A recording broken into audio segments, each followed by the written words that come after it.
कल्पना गर्नुहोस् पहाडको बीचमा धुवाँ आगो र चिच्याहाट र अचानक एक आवाज गुन्जिन्छ, आयो गोर्खाली। के थियो त्यो शक्ति जसले सानो नेपाललाई शक्तिशाली साम्राज्यसँग जुझ्न सक्ने बनायो? आज हामी कुरा गर्नेछौँ त्यस्ता 5 लेजेन्डरी गोर्खाली हतियारहरूको बारेमा, जसले नेपालको इतिहास मात्र होइन पुरै दक्षिण एसियाको शक्ति सन्तुलन नै बदलिदियो। यो भिडियो अन्त्यसम्म हेर्नुहोस्, किनकि अन्तिम हतियारले तिमीलाई अचम्ममा पार्नेछ। पहिलो खुकुरी, गोर्खाली आत्माको प्रतीक।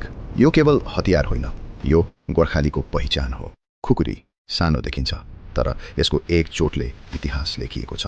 यसको अगाडितिर झुकेको धारले एक प्रहारमै हड्डी नै चिर्न सक्छ। नालापानीको युद्धमा गोर्खालीहरूले यही खुकुरी प्रयोग गरेर ब्रिटिस सैनिकलाई नजिकैबाट आक्रमण गरे। इतिहासमा लेखिएको छ, गोली चलाउनु परेन तर शत्रु ढल्यो। यही हो खुकुरीको डर। 2 कोरा, नेपाल एकीकरणको हतियार। जब पृथ्वीनारायण शाहले नेपाल एकीकरण सुरु गरे, त्यो युद्ध सजिलो थिएन। त्यो बेला गोर्खाली सेनाको मुख्य हतियार थियो कोरा। यो ठुलो, भारी र अगाडितिर फुल्ने तलवार एक चोटले ढाल नै फुटाउन सक्थ्यो। कीर्तिपुर जस्ता किल्लामा जब युद्ध नजिकबाट हुन्थ्यो, कोराले नै बाटो खोल्थ्यो। यो हतियारले नेपालको नक्सा बनायो। 3 खड्ग, शक्ति र अधिकारको प्रतीक। सबै सैनिकसँग खुकुरी हुन्थ्यो, तर सबैसँग खड्ग हुँदैनथ्यो।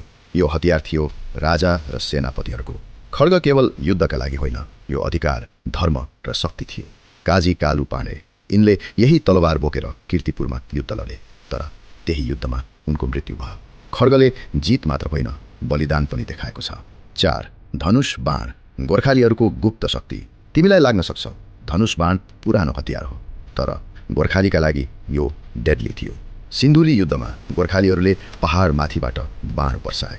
ब्रिटिस सेना तल फसिसकेको थियो, उनीहरू देख्न पनि सक्दैन थिए कसले आक्रमण गरिरहेको छ। 2400 मध्ये मात्र 800 बाँचेर भागे। यो थियो रणनीति प्लस हतियारको कम्बिनेसन। 5औं बिरागन, नेपालको आधुनिक साहस। जब संसार मसिन गनतिर जाँदै थिए, नेपाल पनि पछि परेन। बिरागन नेपालमै बनेको मसिन गन, हातले घुमाएर चलाइने यो हतियारमा 120 वटा गोली राख्नुहुन्थ्यो, तर समस्या पनि थियो, यो धेरै भारी थियो। तर यसले के देखायो? नेपालले आफ्नै प्रविधि बनाउन सक्छ। यी हतियारहरू केवल फलाम थिएनन्, यी थिए साहस, बलिदान र पहिचान। सानो देश तर ठुलो आत्मा। आज पनि जब आयो गोर्खाली भनिन्छ, त्यो आवाज इतिहासबाट गुन्जिन्छ। यदि तिमीलाई यस्तो कन्टेन्ट मन पर्यो भने लाइक गर, सब्स्क्राइब गर, किनकि हामी अझै नेपालका यस्ता लुकेका इतिहास तिमी समक्ष ल्याउँदैछौँ।